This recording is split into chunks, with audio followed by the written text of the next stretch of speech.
Are you familiar with FBI Special Agents Kyle Seraphin? I'm familiar with the name. Is that yes? I'm familiar with the name. Familiar with the name. Familiar with the name. Let's bring in Kyle Seraphin. He's the FBI whistleblower who helped expose government censorship of our First Amendment rights.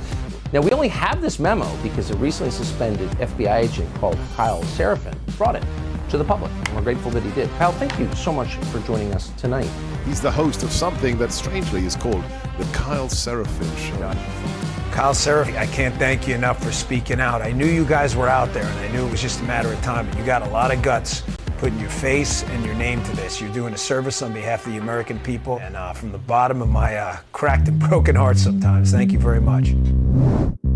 Take a look behind the curtain with a real whistleblower and American patriot. Prepare to embrace the uncomfortable truth because this program has no time for comforting lies. Here is civil liberties enthusiast, Second Amendment defender, and recovering FBI agent Kyle Seraphin.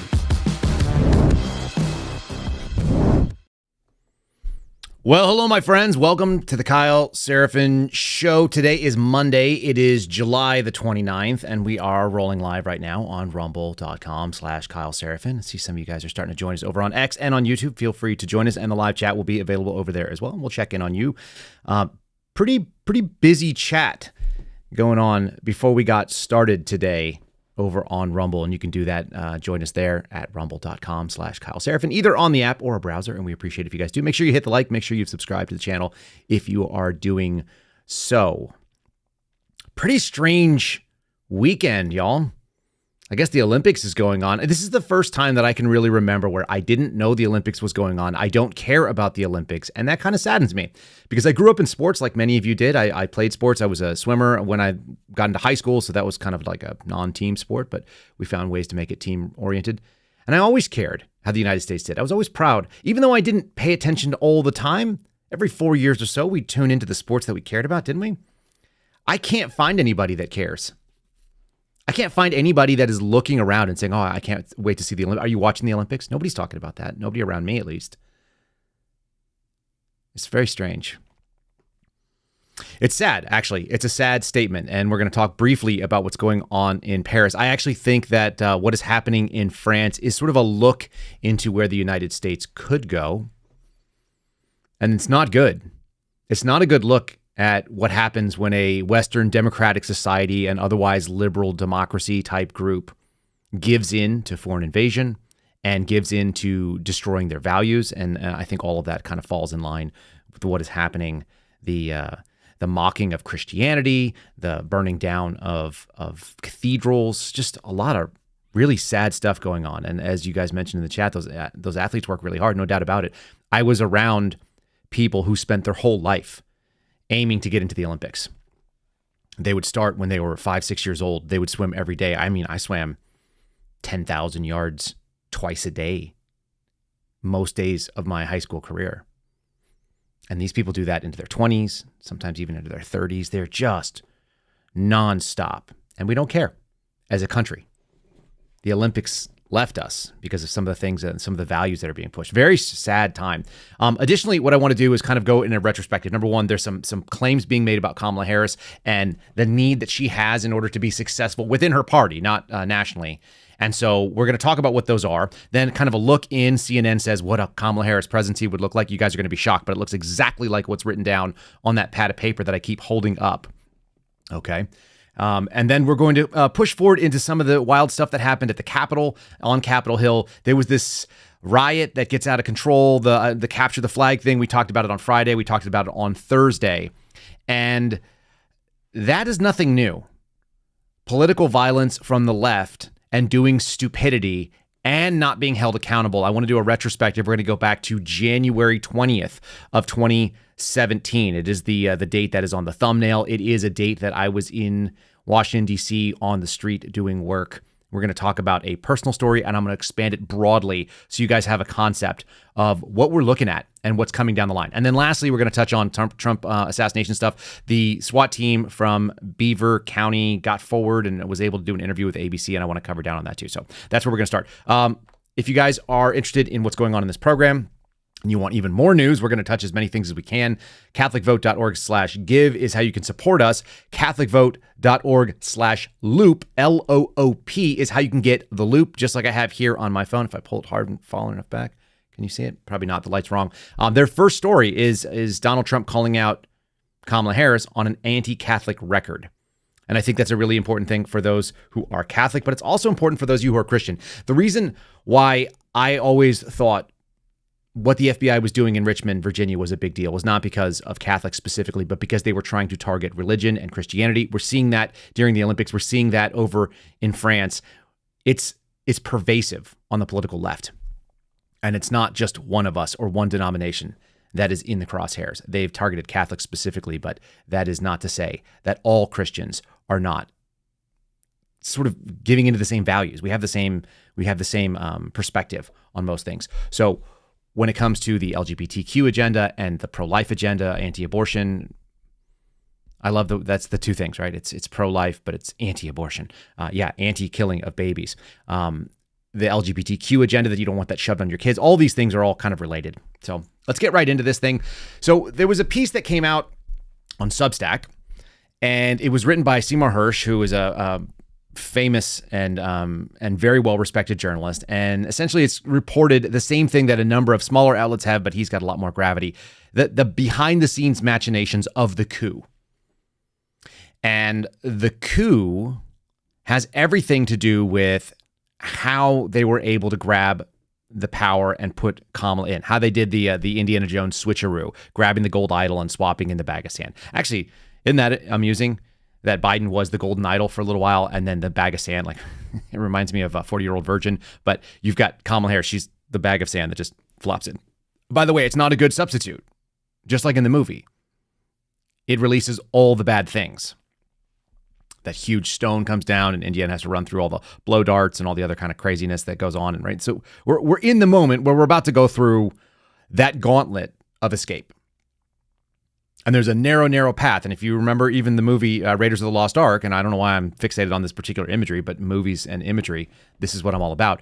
We're talking about sliding underneath an enormous vault that either seals shut or crushes us in the process. And then we're trapped forever inside some ancient stone edifice.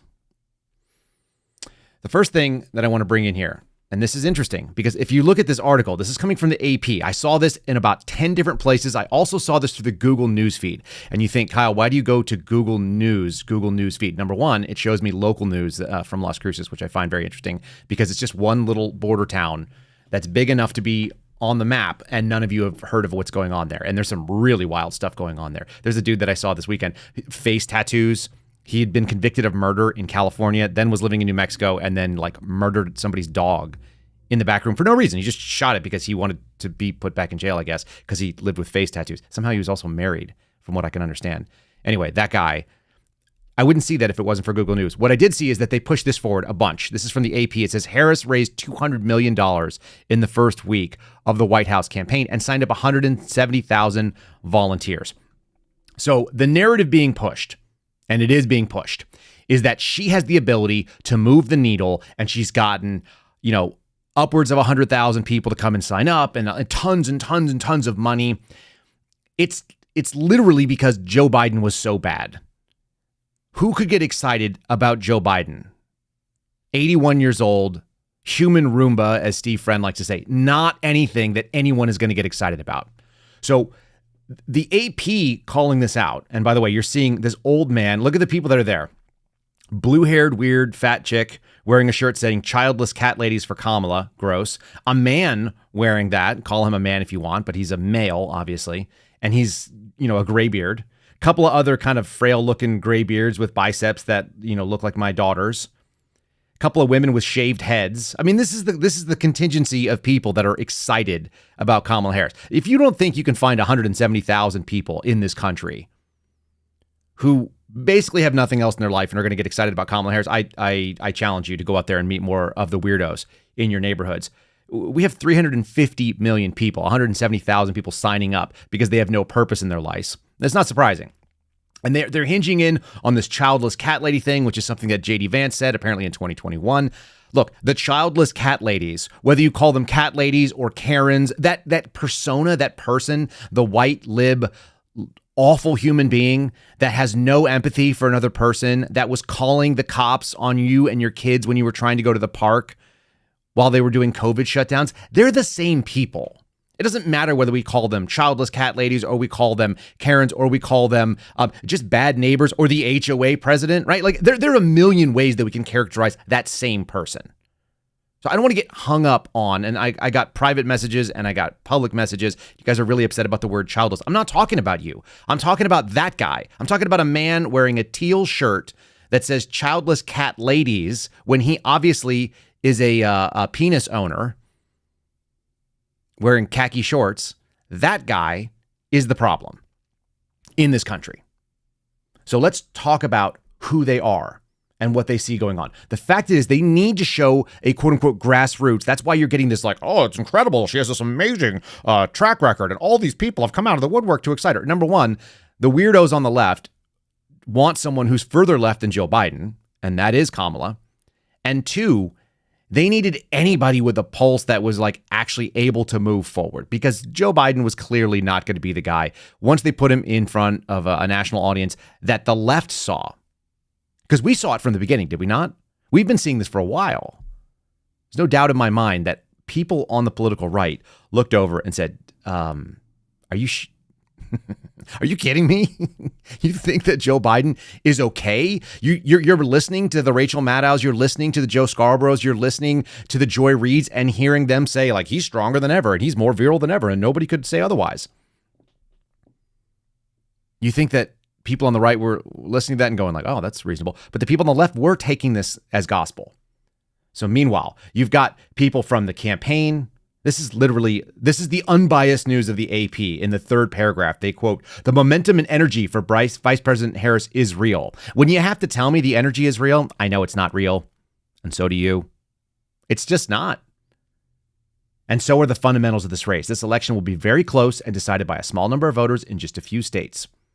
I thought they were the ones about democracy and that every vote counts. Isn't that what it was all about? No, it's not about that. They actually need just a targeted few. And by the way, they selected somebody who never got a vote in a primary. So there's that. They said they've had 2,300 organizing events in battleground states this weekend. Several high-profile Democrats have thrown their considerable support behind, including former President Obama and his wife in a staged telephone call, which I will not play you, but it was every bit as cringy as you would imagine it would be. It's fake. It's fraudulent. She's on speakerphone, but she's got the thing near her ear. She's like Ricky Bobby in the first press conference in Talladega Nights. She's like, I don't know what to do with my hands. I got this phone and I could be talking to it like this, like normal people who have it on speakerphone, or somebody else could be carrying it near me because I'm very busy and I have to walk. But instead, I'm going to put it near my ear because I still am old enough to remember holding phones to my ear. It's very strange. And so is she. Oh my goodness. Mandy Robbins, 45, of Decatur, Georgia, is one of the few people who drove to an organizing event in the suburbs of northern Atlanta and wanted to say that she finally feels hopeful now. We can win this with Harris. A childless cat lady, a Karen, an HOA board member. So let's pivot over to CNN. Like, my favorite. This is where I start my days. What does a Harris presidency look like? And it's relevant. What does it look like? Is it about the things that are most important to Americans? Like, I don't know, sovereignty of the nation, maybe a little bit of pride and respect. Look, the people on the political right are the only ones that are screaming and chanting USA and talking about raising American flags. In fact, you are looked at sideways. You are assumed to be on the political right if you raise an American flag. Do you know how bizarre that is in this time? Meanwhile, if you're on the left and you raise, like, I don't know, a Palestinian flag, or you're holding one of those green banners for Hamas, a terrorist organization, then you are going to be accepted as part of the mainstream now. It's a big deal. I want to play a little clip from J.D. Vance because it talks about loyalty. And you would assume that a Harris presidency, like the pitch would be, is that like, I love this country and it's a great place and we want to make it even better. That's actually only on the political right. The political left is doing the same thing that I keep telling you about, which is that we need to trans your kids. We need to leave the border open because you're totally racist and you're trying to keep all of the America to yourself. But you also want to share, we want to share the racism with everybody because they can't get their thoughts aligned. And we also want to kill off all the babies, so particularly of the poor people. We love the poor people. as long as we kill off their babies.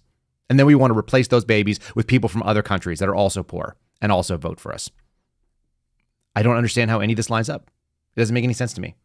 But let me play J.D. Vance, a question of loyalty. Kind of an interesting thing. I grabbed a couple clips of him. One, Kamala's getting a lot of play.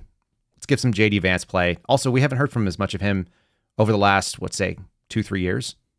I've heard as much as I can handle of the cackle. Here we go. I saw the other day Kamala Harris question my loyalty to this country. That's the word she used, loyalty. And it's an interesting word, simplify, loyalty, because there is no greater sign of disloyalty to this country than what Kamala Harris has done at our southern border. And I'd like to ask the Vice President, what has she done to question my loyalty to this country? I served in the United States Marine Corps. I went to Iraq for this country.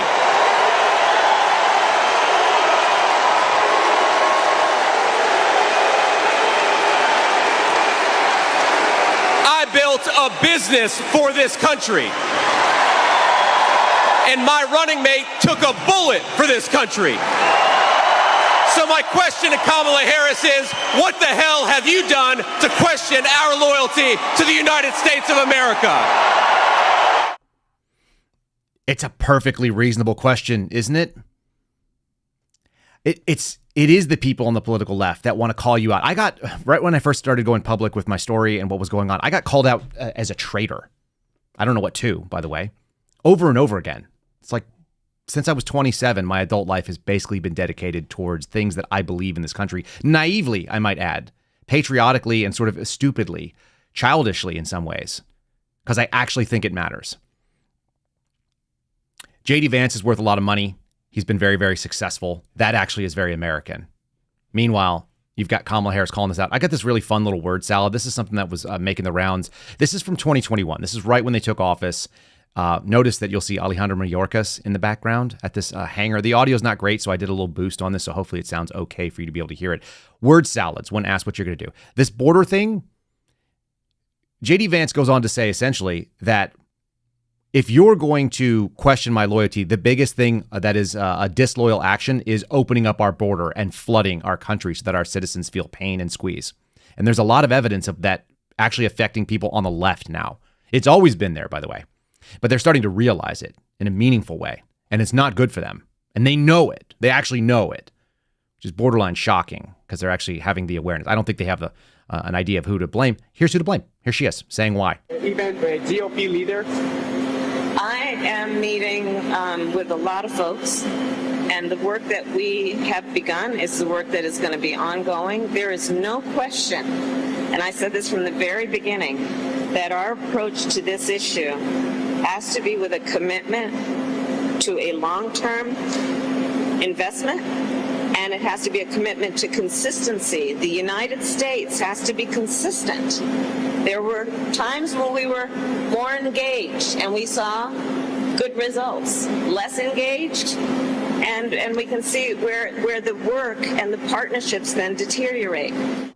None of that means anything, by the way, but this was like right about the time that she was being named the border czar and being told that she had to handle diplomacy. We've got some more discrediting of that going on. Pete Buttigieg is doing like yeoman's work, trying to shove this into the public, saying, listen, she was never the thing that she was, even though people on the left, and by the way, they're getting owned left and right because all the reporting from the political left, they were super excited about it. They were like, yeah, we're going to put Kamala on it. She's going to solve this problem, even though she's never solved anything, even though she has no real experience. She doesn't show any loyalty to this country. She just goes out there and says word salads that, they're completely illogical.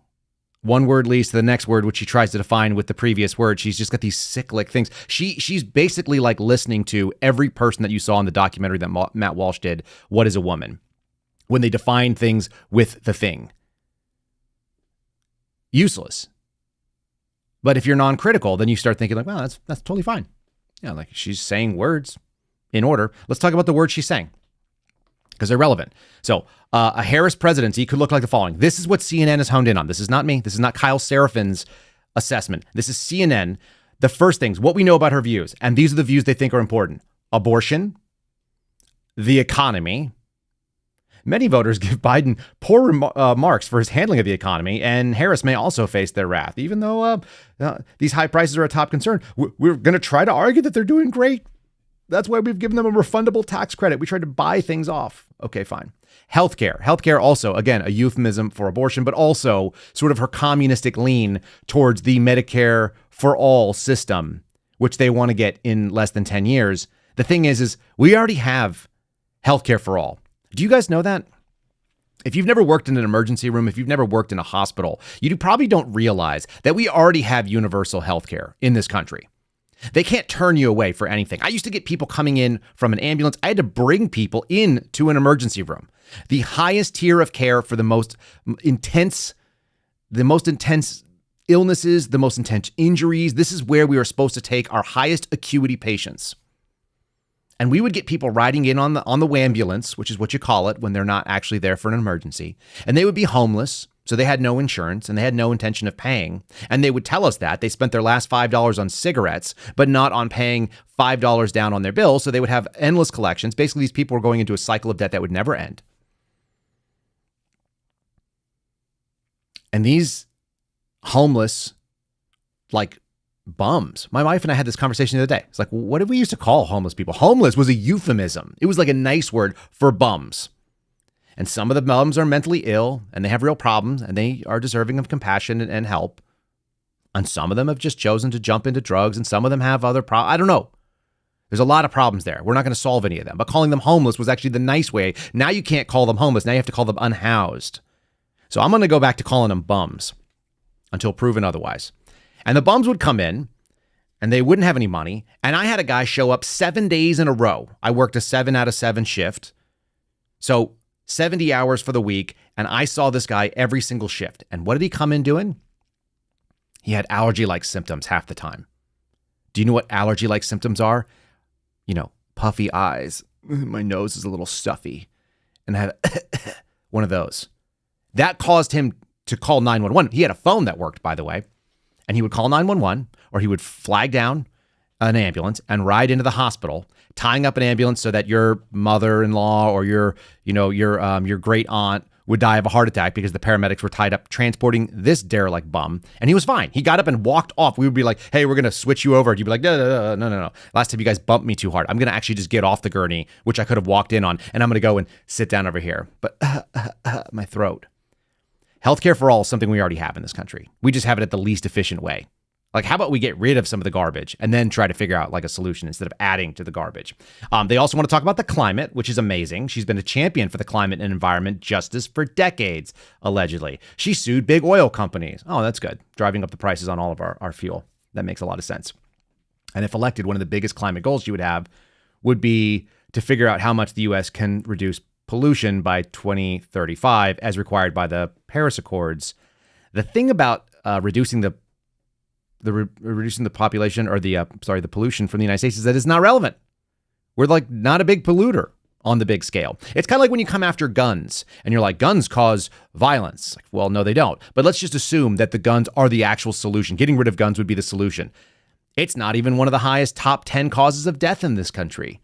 So maybe get to me when you've handled the real problems. If you're not going to deal with India and China and some of these other countries out there, the developing nations, which, by the way, need fossil fuels so that people can be pulled out of like abject poverty, maybe shut up. Maybe I don't want to hear about it. All right, climate, immigration, that's going to be the thing. Israel and Gaza is now on the list, which we're going to talk about later, and Ukraine. These are the things that CNN thinks are the most important. Again, this is the article. Here's what a Harris presidency could look like. And these are the things that they want to nail down. Absolutely shocking. Let's handle the immigration thing because it continues to go on. And I've got a great clip from Warren. Elizabeth Warren basically makes the argument that we've let all these people in and we probably should keep letting them in and we should make them citizens of this country because your white guilt? Because we owe them? But also we owe them so that we can give them systemic racism. Look, there's a reason why even people on the hard political left in history, in American history, went after illegal immigration. Because it drove down wages for the people that got here and worked their butts off. And even the legal migrant workers who are here on a work permit. It destroyed their ability to do the negotiations. Cesar Chavez used to have guys go down and beat the living hell out of people sneaking over the border. Just saying. Cesar Chavez is pretty hard on the left. So here's a little tip or an opening. Elizabeth Warren is always a good voice for like the worst ideas. She is kind of like the childless cat ladies. I guarantee she was in charge of an HOA at some point. Recognize, and I know that Kamala Harris knows this, this is a problem that ultimately has to be solved by Congress. We need the tools in order to have more resources at the border, to have more resources in the states and cities that are supporting migrants, and I believe we need to create a pathway to citizenship. All of that is a part of what we need to do for comprehensive immigration reform. Kamala Harris will work with Congress and get that done. Okay, great. Worst ideas ever. I'm going to show you a couple more of our ideas. One of them that JD Vance is going after. Like I said, I want to show a couple of these things. The idea of cash bail. So I actually am going to add something to my list here. That's on my sheet. And it's this sort of pro-criminality, this pro-political violence, as long as it's not towards us. We get really, really mad because of January 6th. That trauma will last forever. And we're going to talk about that at the end of the show. But as long as it's like affecting change in our positive way, then we're totally into getting rid of cash bail. So we're going to have JD Vance kind of share that. Before we do, how about my friends over at Patriot Coolers? If you guys want to support the program, if you want to support a good American company, patriotcoolers.com. They are based in Houston, Texas. You can use promo code KYLE, 4 letters, saves you 10%. It's not the steepest discount ever. It's just our discount. It's the same as you'd get if you were a member of the military. You don't even have to serve. They will still set you up. And you guys can also customize your tumbler the way that we have. You've seen our customized tumblers. Mine are actually in the wash right now. But you can get Suspendables logos on there. You can get first responder logos. You can get something snarky about coffee if that's what you're all about. And just like you see on the screen here, my 50-quart Patriot Cooler, which is the hard-sided, rotomolded, like sort of Yeti style.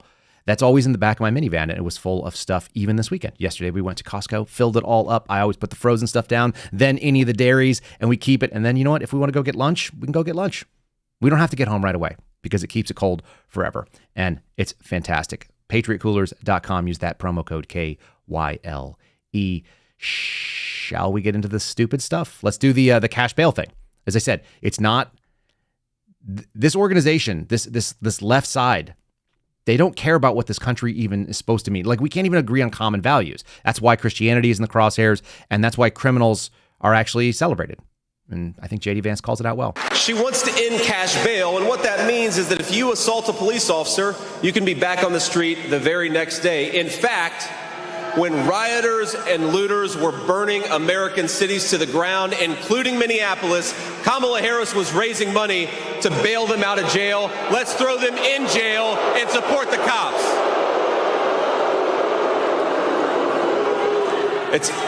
It's hard to believe, but it's true.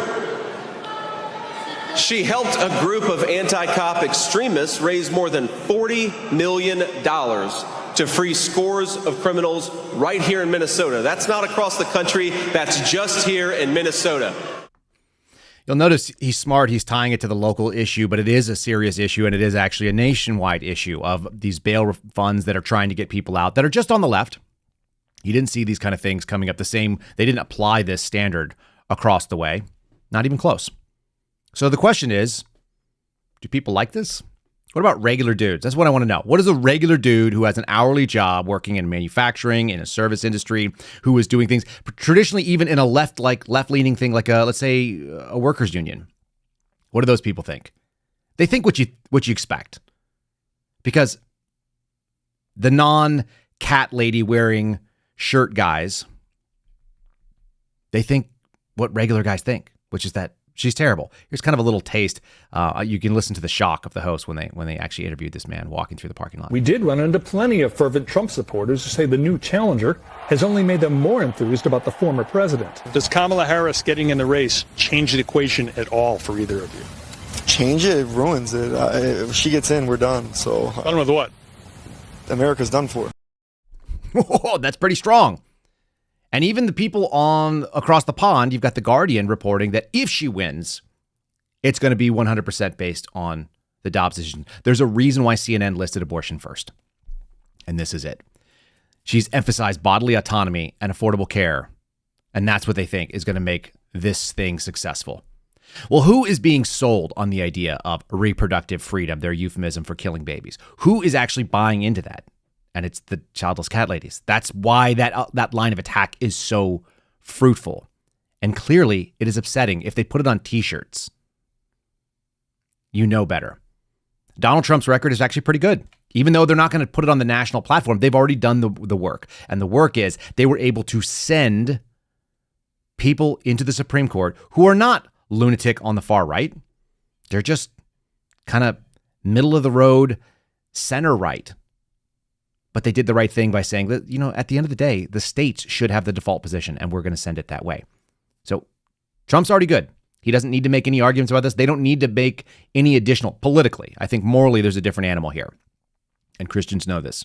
But if they want to campaign on abortion for all, which is the number one thing that is listed on my little pad over here, and it continues to be, that's the legacy they want to do. Honestly, if that's the thing that wins the election, America is not a place that should be saved. Or people who care about America actually not voting. Or they stole it, which we all kind of have this sort of instinct. How about the other thing that they really, really love? Again, climate pagans hate babies and then love Mother Gaia, this thing that doesn't love them back. This bizarre worship of the inanimate. It is kind of like rolling backwards, isn't it? Centuries and centuries before the monotheistic Christian sort of takeover, even the Judeo-Christian tradition. This is the one that kind of blew my mind. I saw this over the weekend, and I saw it in multiple places, so I have to talk about it. Politico. Janet Yellen says $3 trillion of fresh capital is needed annually to fight climate change. And it's not like annually for 1 year or 2 years. She was in Brazil. The thing that always blows my mind when they start talking about climate change and the evils of carbon is that they're surrounded, like in this case, she was down near the Amazon, and she's talking about how carbon is the enemy when it literally is required. CO2 is required by the greenery that is behind her. I don't know if they just think that their voters are dumb, which is a real possibility, or if they don't know anything, also a real possibility. It's just kind of amazing that this is the take. So again, you kill off the babies and you go for this.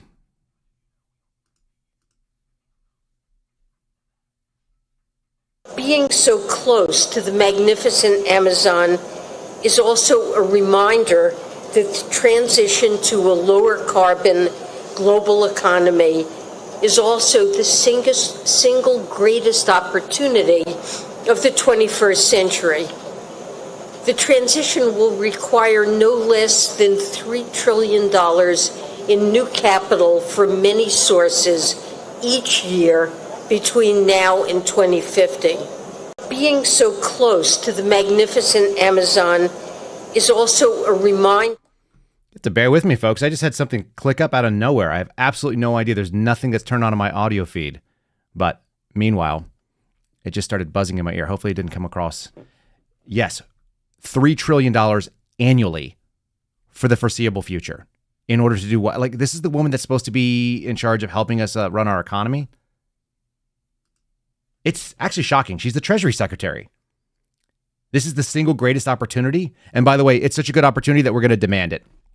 We want to mandate this thing for you. Neglecting to address the climate crisis and the loss of nature and biodiversity is not just bad environmental policy. It's also bad economic policy, is what she says. Again, CO2. I don't know why we're talking, but we're dealing with some of the dumbest people out there. So I wanted to kind of take a peek into where this goes if you follow these to the natural conclusions. And that's what it looks like. It looks like allowing people that are radical leftists, as long as they have the right climate beliefs, as long as they think that being a baby killing is a great idea, as long as you want to bend over to Islamic terrorist organizations, which is an ongoing problem, and that's where we're going to end up today. You end up with acts of sabotage, unknown if it's foreign or if it's domestic, if it's happening because of the local people. This is what I pulled up. This is from DW.com, so I want to give credit where it's due. It's just sports in France. The French trains remain affected by the sabotage acts. Authorities have not ruled out a foreign involvement in the acts of sabotage, which crippled much of Paris's train services on the opening day of the Olympics. And the disruptions are expected to keep bothering people and stopping as many as 160,000 of the normally 800,000 passengers that were moving around on the weekend. Well, the thing is, it doesn't have to be foreign involvement, does it? Because they've imported the foreigners that don't share the same ideals, that don't have the same values, that don't think that the country has any redeeming qualities. It's just a place to be occupied and conquered. And we've done the same thing. We've done the same thing on our southern border. We've done the same thing. I found this letter, and I may even read it to you all. Yeah, I'm just going to read this to you because I think it's quite interesting. It's something that I wrote, and I'm going to just give you a little snippet of it. It's something I wrote in November of 2021. I'm still at the FBI at this point. I send this off to a senior executive. And I said, there's nothing about my work that has changed since I joined the Albuquerque division except an arbitrary date on a calendar. They were getting rid of us because of the Biden-Harris vaccine mandate, right? I said, a weak president desperately flailing at the unvaccinated to defend his horrific decisions and catastrophic results in Afghanistan. They brought in 100,000 people from just Afghanistan alone. Do you guys remember this? And many of them, hundreds of them, just walked off into the ether. They just came to this country and they rolled on.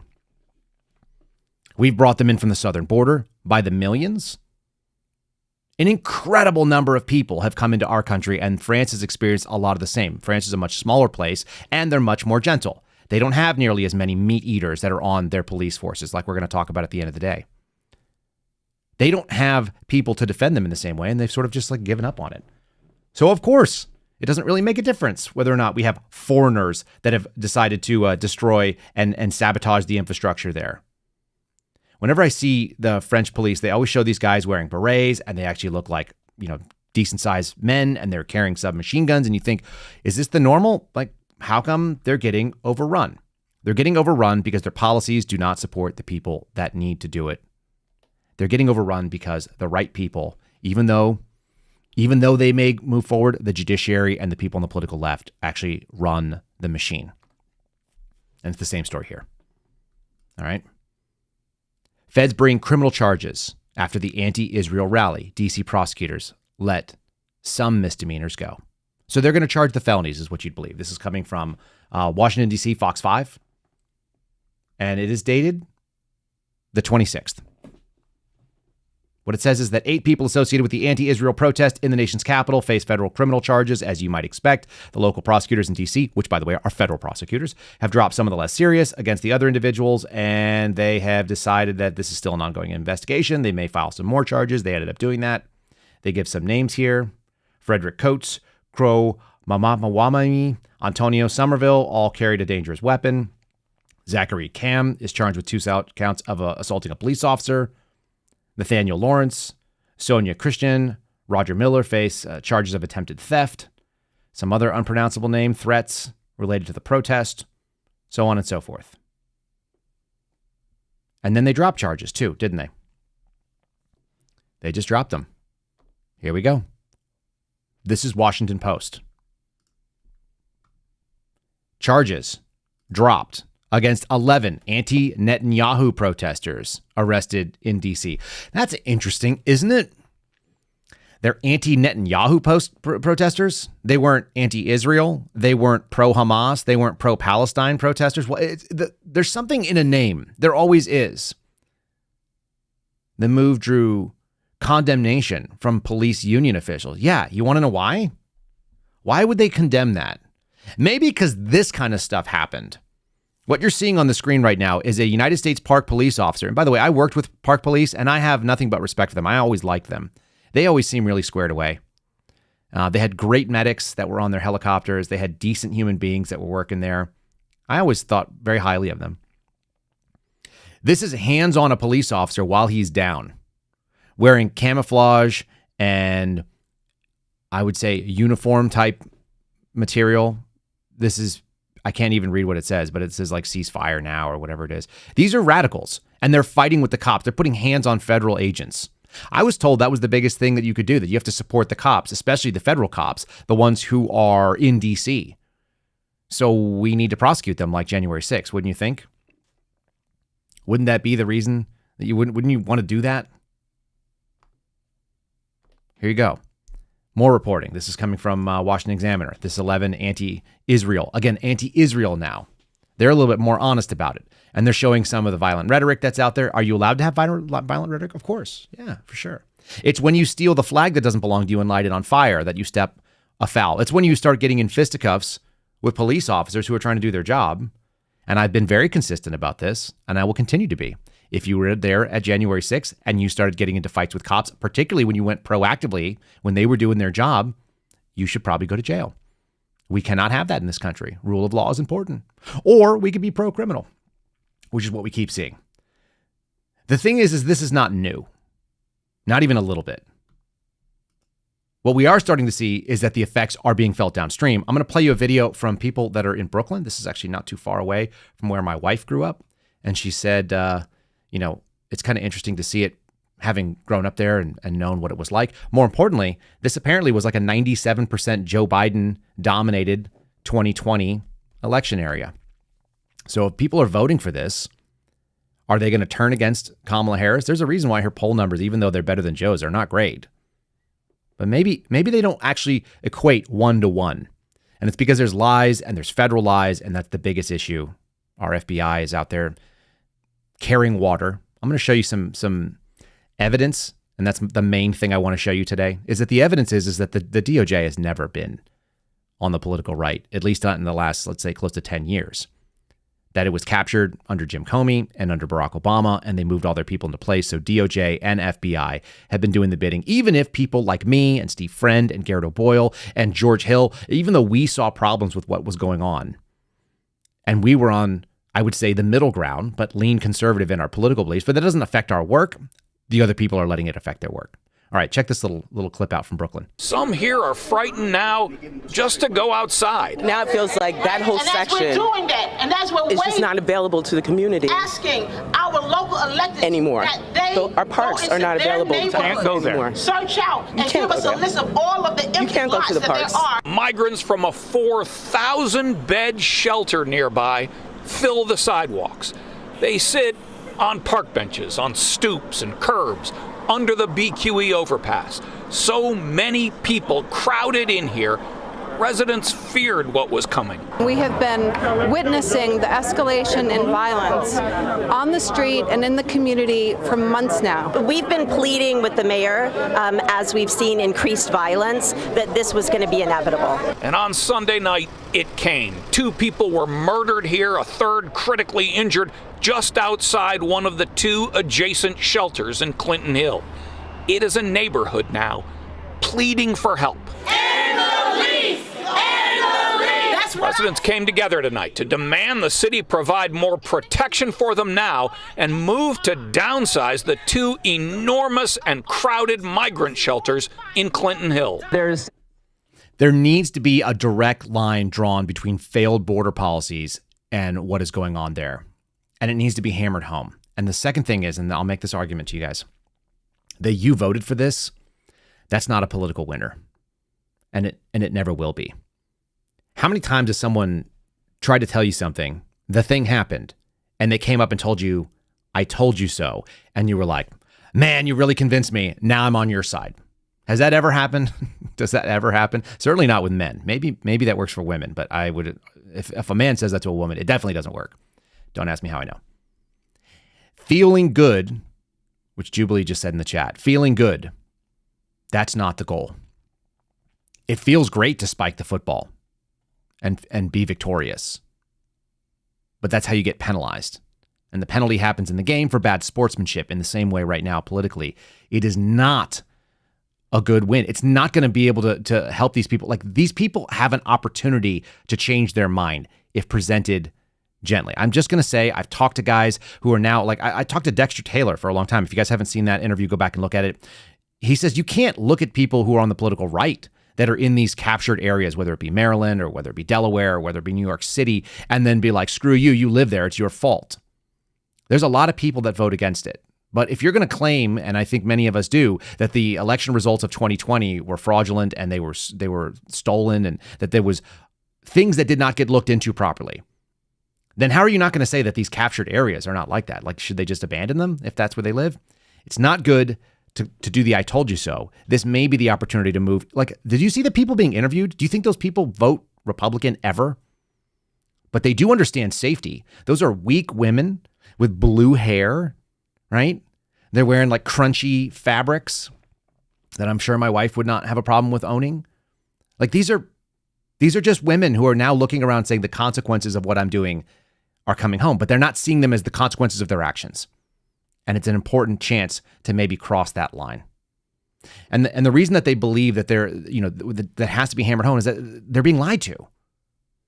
And can you really fault them for believing stuff? Because a lot of folks do not pay attention. If you go out and talk to the average person, they have no idea what's going on, that the FBI has been lying to them. They have no idea that that agency has lost all of its credibility. The tuned in on the right have.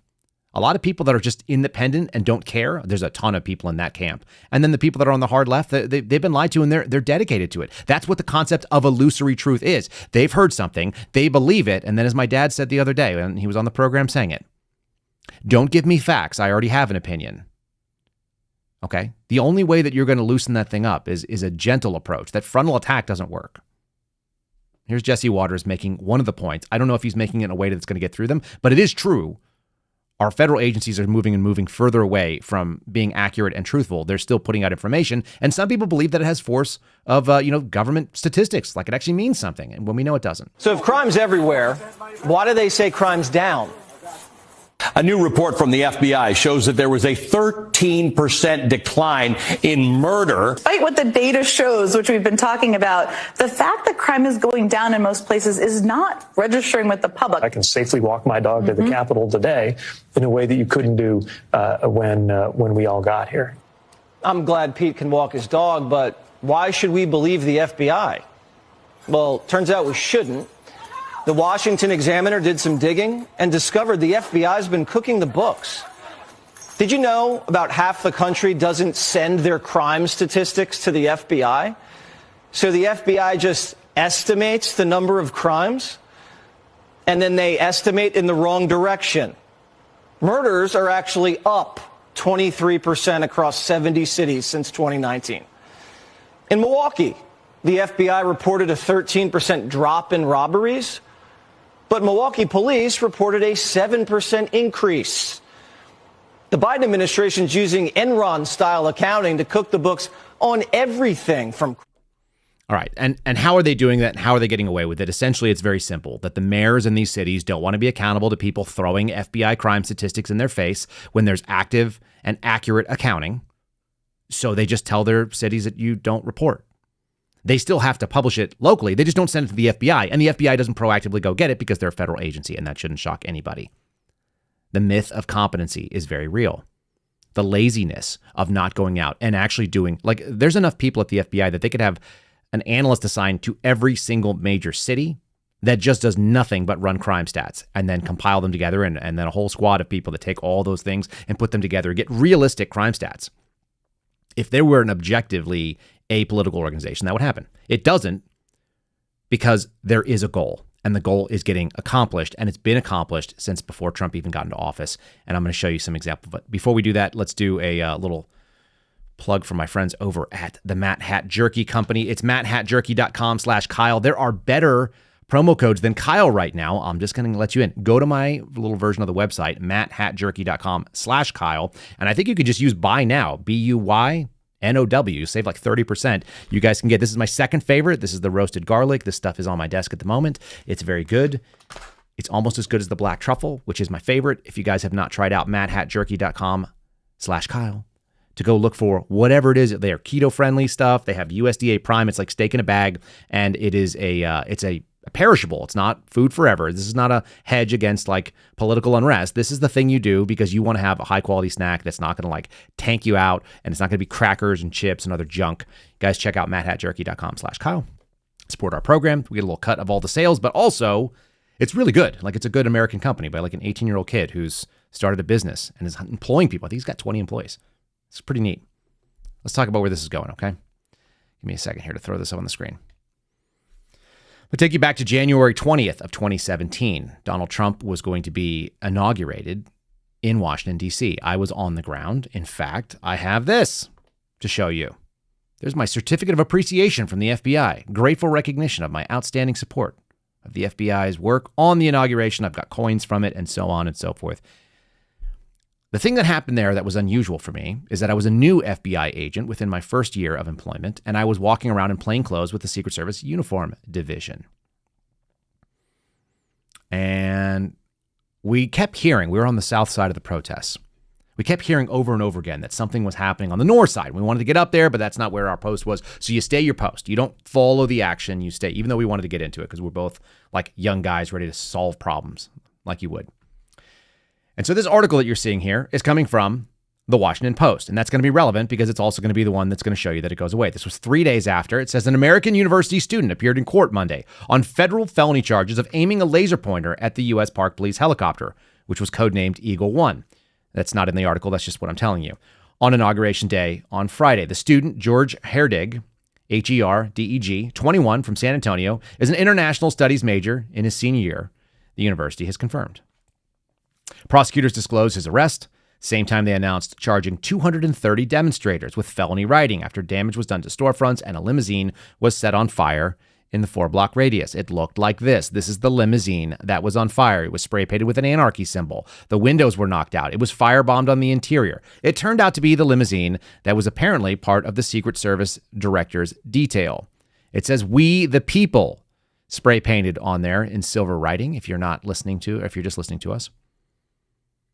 Magistrate judge's name was Deborah A. Robinson, ordered that he not possess a laser pointer and released him on his own recognizance, pending another court date, which was set for February 8th. Now, at that time, I had gotten calls from the United States Attorney's Office, and I was told, we're going to need your full report. We're going to need your FD 302. We want to make sure that we have all the details, and the details are as follows. Throughout the day, there were calls going over the radios to Secret Service and FBI and other federal enforcement, and also for the DC Metro PD, that somebody was firing a very powerful laser into the Park Police helicopter, and it was incredibly dangerous. It's also a felony for every single time that you do it, punishable by up to 5 years. Now, it can basically disperse throughout the windshield because of the way the windshield is done in a helicopter and also in other aircrafts. And it can basically blind the pilots, one, because of the way that the light goes into their eyes, but more importantly, because it actually temporarily blinds them by filling up the entire glass structure. And so it's a hazard, not just for the pilots, by the way, but also for the people below. Imagine you've got 1 million people on the streets. Let's say there's 500,000 people on the streets, and a helicopter decides to go crashing into a busy area. That's not acceptable, particularly in a heavy urban area. And this is the nation's capital in a very restricted fly zone. So firing the laser all over the place. We kept hearing it over and over again, but nobody knew who the person was. How do you pick out a laser strike in the middle of a crowd? And then, because of just the fortuitous nature of our placement, as the crowd started to disperse and the parade route dropped, we were able to cross over from the south to the north side. And we went up to the area where all of these chaotic happenings were going on. And this was an area that was near K Street, if memory serves. I'm going to scroll through. It was a 4-block area where damage was done between 13th and K Street's northwest. It was done as the tail end of the parade was going on. We were hearing about it. And so we went up there and we found that there was a punk rock concert going on. There was a line of uniformed members of the DC Metro PD wearing all their riot gear. They look like mech soldiers. They're huge. They've got like these like Spartan shields and these big, huge batons and stuff like that. And they're standing off while these women, again, sort of the childless cat lady types, are screaming into their faces, "We pay your salaries." And you're looking at them and you're like, dude, you don't even pay your own living. I'm fairly confident you're living on your parents' dollar. And that universal health care we talked about earlier. So they're screaming at the cops. And while we're standing there looking around, I just happened to glance over while my partner's on the phone with Secret Service headquarters. And he's calling in to tell them where our position is and that we've moved and what we're doing. And I look over and see about a handful of men, young men. And then I hear the helicopter come over the top of the buildings.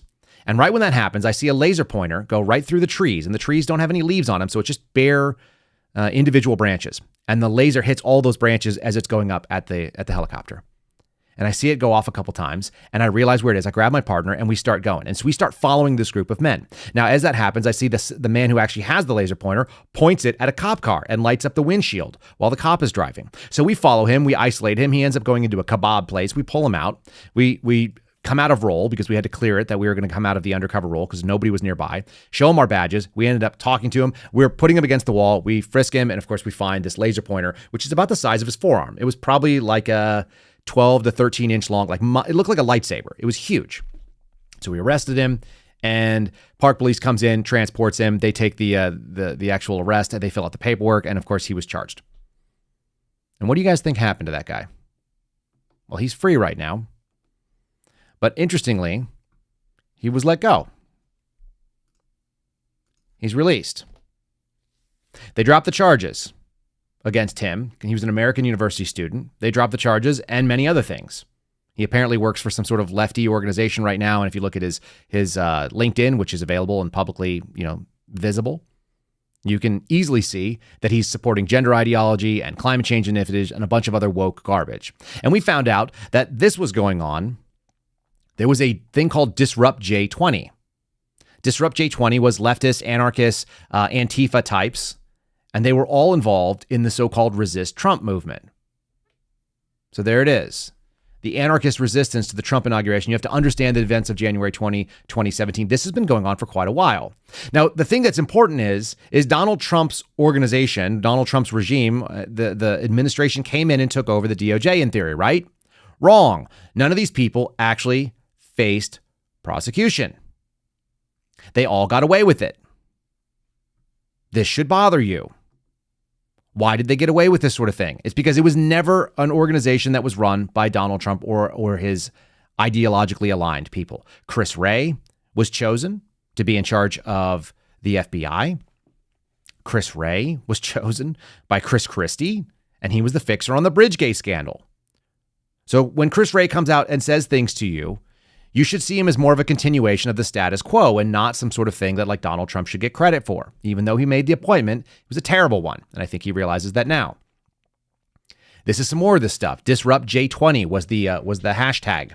If you guys are familiar with Tim Pool and the Timcast stuff, they were covering this pretty well. These protesters should be remembered as part of the anti-Trump resistance, is what these things say. And these organizations I'm quoting from right now, like crimethink.com, which are basically like pro-leftist, radical leftist type, quote unquote news sources. This other one you're seeing on the screen right now is from Team Vogue, Make Racists Afraid Again. And you're seeing the three direct action arrows. And if you follow Andy, you already understand that this is an Antifa sort of banner. So what the hell's going on? They were able to get away with this stuff because we have selective memory, we have selective prosecution, and we have people that are not willing to call a spade, which is to say that these organizations leaned for an outcome. Why did all the people from January 6th get prosecuted? Why did all the people from Disrupt J20 get away with it?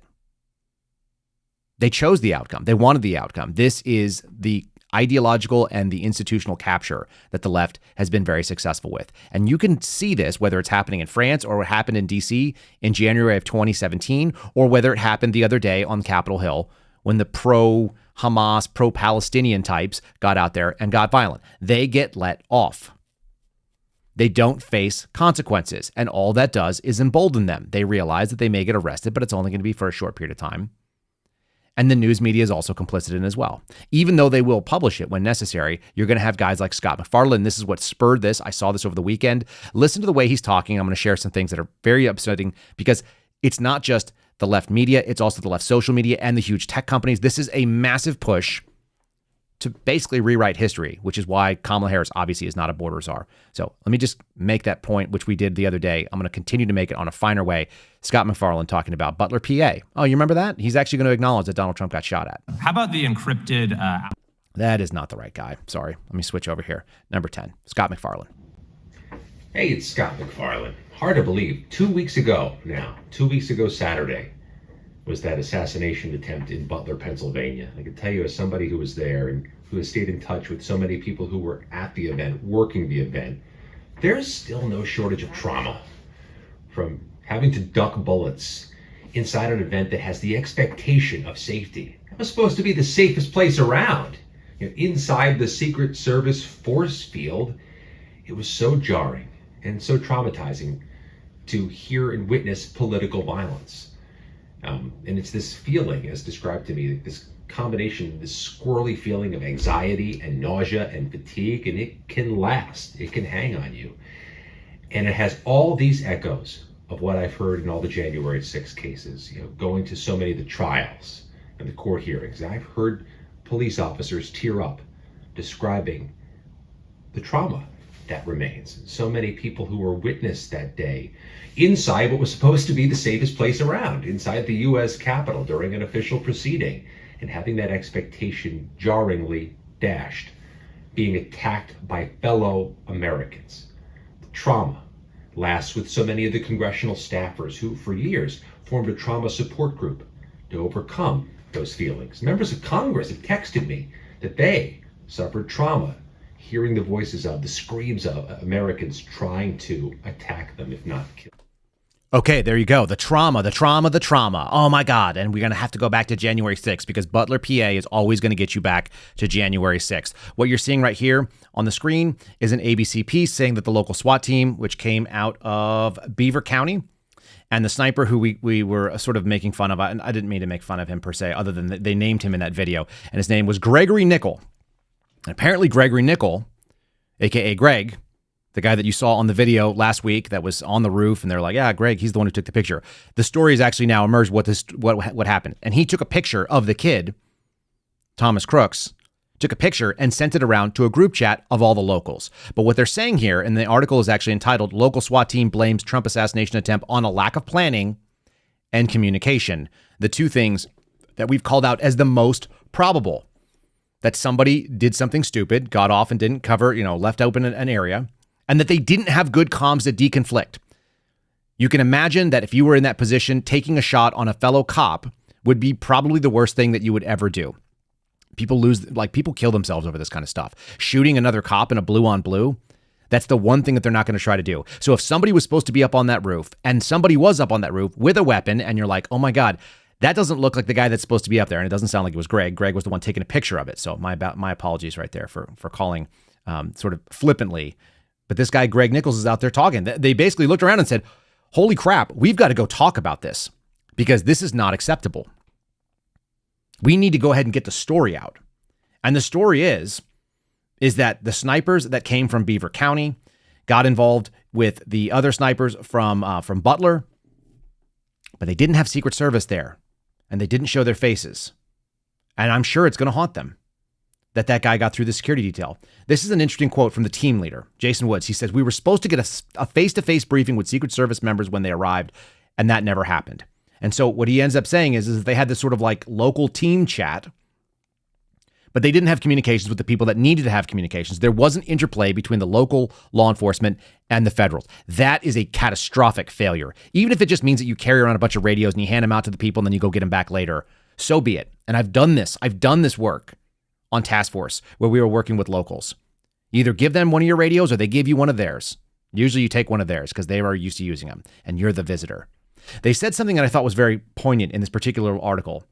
He says, I think it was probably a pivotal point. I started thinking that things were wrong because that briefing never happened. We had no communications, not until after the shooting. And by then it was too late. And moreover, the reason why they didn't push that envelope is because this group, Beaver County, considered this an away game.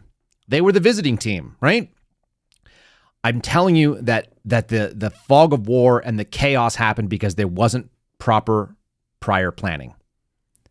Now, there may be some additional malfeasance that we find out, and I'm open to finding out about that. And there may have been an FBI plot involved in this, and I'm open to finding out about that. But it's just as likely, if there was any plot at all, that Steve Friend and I hammered at home on Friday, that the most likely thing is that somebody was being groomed by either DHS or FBI or somebody else, some other little entity, and that thing got away from them.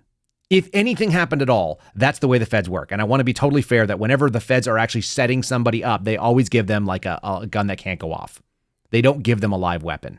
But if that person decided like, hey, I've been goaded and I've been told that it was a great idea and my friend who happens to be a fed is going to do this thing, I'm going to go over and get my own rifle and I'm going to handle this on my own. If that's the possibility that happened, like I don't know that we'll ever get any information. We're certainly not going to get it from the FBI. But the advanced team didn't identify a real important problem. That roof needed to be considered one of the critical things. And these guys even said, they were like, look, when they put us up in the spots that we were in, we took over the spots they gave us, but those are not the places that we would have selected if we were trying to set up our own successful counter snipe operation. And when local law enforcement tells you that, and the people that are tasked with doing it every single day, either you had some absolute failure, some sort of DEI hire, somebody that was advanced and had no business being in that position, that's always a real possibility. You cannot rule it out in a federal situation. Also, the other possibility is that we're talking about a lot of overlapping failures, none of which should have been critical, but all of which combined together equals that tolerance stacking, that eventual failure. And then maybe we can't rule this out either. How many times have they had these failures and no one has gone out to test it? Because I got to assure you that every time that there's an event, there is not someone out there trying to do something crazy But I will tell you that at Trump's inauguration, there were at least a dozen calls over the radio throughout the day of people that were bringing weapons in to the metro stations or trying to come in through the magnetometers and abandoning guns and knives, and they were being found when nobody else was around them because someone walked up to the magnetometer and then dumped them and left, or dumped them and went in. So there are threats, and there have been threats for quite a long time. Worth noting. I'm going to add some stuff on the screen up here. This is the thing that is maybe the most unsettling to some of us. And you guys follow social media, you would have seen this over the weekend. I typed this in this morning. So these are my Google search results about what happened in Butler, PA. Assassination attempt. They give you the auto recommendation from Google. Assassination attempt on Truman, on Reagan, on Hitler, on Fidel Castro, Slovakia, on Lenin, Gerald Ford, Saudi Arabia, John Paul II, and FDR. Those are the things, if you type in assassination attempt, that are trending or that are being suggested by Google. And if you type in assassination attempt Trump, you get no recommendations. None. That is fairly shocking, is it not? Google is actually trying to cover this thing up. And here's the other thing that I typed in. Butler, PA, July. It'll tell you about 4th of July fireworks, July 2023. It'll tell you about the pollen count, that it's a good place to live, the cost of living, and so on and so forth. And if you type in Butler, PA, July 13th, it doesn't give you any predictive results. The media, the social media, the tech companies, even the parts of government, they're all in on the same kind of push. And that's worth knowing, and that's why I have this little clip from Chris Wray, because whatever the story is going to pivot into something that benefits them. They'll let people go quietly. They'll allow this sort of stuff to try to get whitewashed over, and then they're going to try to use it for their own agenda. And this is the agenda that I think that all of this is going to lead towards for Chris Wray. Everybody thinks it's always about getting rid of Trump. Everyone thinks it's going to be about, there's something far scarier, bigger. Donald Trump is a symbol. He's a person. He's important. He's a politician. And that is a pane of glass that we cannot unbreak. Okay?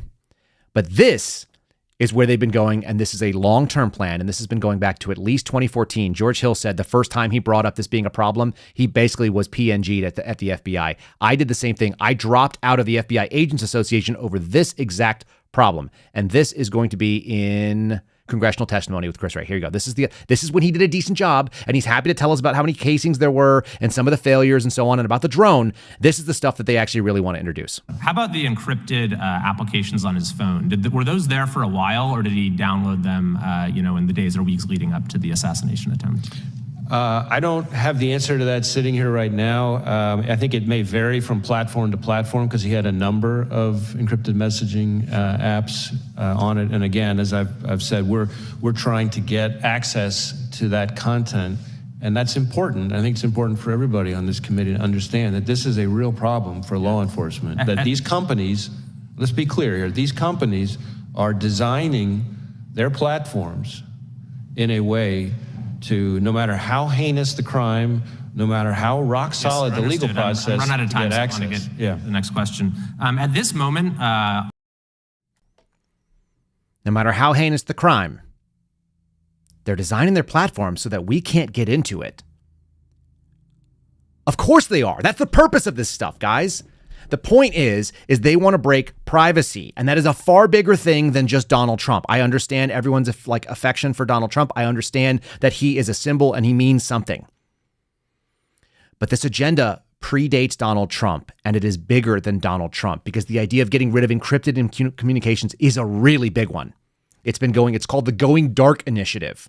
And when the FBI Agents Association got behind it and they said, we're going to be putting our political weight behind the director's, Going Dark Initiative, trying to make sure that we can get into end-to-end encrypted apps, I said, stop taking money out of my paycheck for this. I'm not supporting you, and I don't need you, because I'm an American first.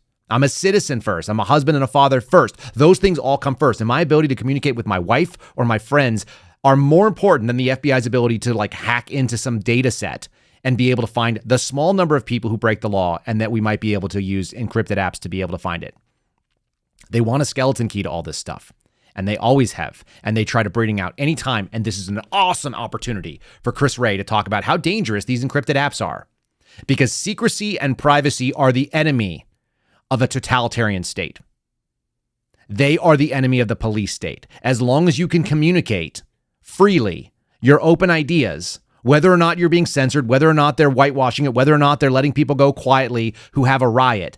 Those people, the ones that are able to be dissidents, they need to have secret comms. They need to be able to say things that are legal and free and dangerous, what we call malinformation. They are detrimental to the government narrative. And we have been talking about this stuff on this program since day one. I think that is the bigger story here. I think it will continue to be the bigger story. Security failures are a big deal. Donald Trump's people are going to have to handle that. He's been alerted. If he didn't know then, he knows now, right? Nobody can unknow that except Google. Except freaking Google. And one of you in the chat, of which you guys said, I'm really humble. I'm just being funny with you guys, but I'm not making this up. It's out there. I don't need to make it up. I actually tried it this morning. There it is again. Trump assassination stuff. It is not there. It was called out by Mike Waller, so kudos to him. A lot of people have seen this, libs of TikTok and so on. The whitewashing is happening. The memory holding is happening. And the biggest search engine in the world is doing it. Big problem. And I agree with you guys in the chat as well. Renzo Ranch was talking about, just said how the fleck of glass or whether it was shrapnel or not. Look, in the opening barrage, in the opening sort of news cycle, we don't know. But now we do. And the medical records say it. So the FBI director trying to throw shade on Donald Trump, whether he took a bullet or whether it was glass, that's all bad. Everything about that is bad. We can't live in that America. All right, folks. That's what I got for the day. Let's do a 5-star review. I do have a decent little palate cleanser for you, so hopefully you'll enjoy that. But let's start off with a 5-star review from someone I saw in the chat earlier. Magellan DeMarco, this guy right here. Yeah, 5 stars. Kyle and fam. What better infotainment could one ask for? Lots of other streamers don't like Kyle because he's not all yay Trump and save the MAGA, save the world. But that's one of the reasons why I enjoy Kyle's stance on things. He seems to be talking from the heart, not led by the winds of happenstance or fad. Keep that up, sir, and you will go further. Refresh, which many of you have to do as you join us live. If you guys want to join us live, it is rumble.com/Kyle Seraphin. You guys can do that. You can join the live chat over here, or we will actually put up the stuff from X and from YouTube so I can see all of you out there. You guys can join us on either one of those. But we do favor those on Rumble because we like the free speech and we like not being canceled. Appreciate all of that. Thanks for joining us this morning. How about a little bit of a palate cleanser? My dislike for the childless cat lady, blue-haired type, HOA, Karen presidents, notwithstanding. This guy makes an interesting point. In a biblical sense, maybe you agree.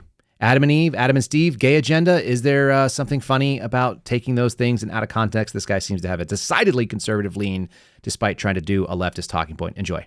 A lot of people say it's Adam and Eve, not Adam and Steve. I say to myself, I kind of wish it was Steve, because I bet he wouldn't have been so dumb to talk to a snake. I mean, hell, Eve, did you even do a little bit of research? Do the other animals talk? They don't. Then something's up, girlfriend. Something's up. Steve wouldn't have fell for that. Steve would have been like, what the hell is that? Is that a talking snake? You get! You get! You get out of here! You get on out of here! You get! You get out of here! Get out of my yard! Steve would have already called the Garden of Eden his yard. Right out of the gate. So, men for the win is the statement there. But you know what? Isn't it interesting? Because that is the thought of the day. Should we not zoom out and ask that question? It's not about what the snake is saying, is why the hell is that snake talking? All right? That is the basic original skepticism that was maybe lacking. I'm just saying, be a skeptic. Go out there as you evaluate this information. What are they trying to sell you? Why are they trying to sell it to you? Who benefits? And what are they not telling you? That's what we do here on this program. As usual, you guys have seen a little bit of it, and this has been going on for a long time. This is not a new fight. Apparently, it goes all the way back to the Garden of Eden. Anyway, a little bit of a lighthearted take on that. And I hope you guys join us again tomorrow at 0930 Eastern Time here live on rumble.com or on X, on Facebook, on YouTube, and so on. We'll see you then. Thanks for joining us. Make sure you've liked this video, and we'll see you guys again. God bless. Thanks for listening to The Kyle Seraphin Show, streamed live weekdays on rumble.com/Kyle Seraphin. Follow Kyle on Twitter, Truth Social, and Instagram at Kyle Seraphin.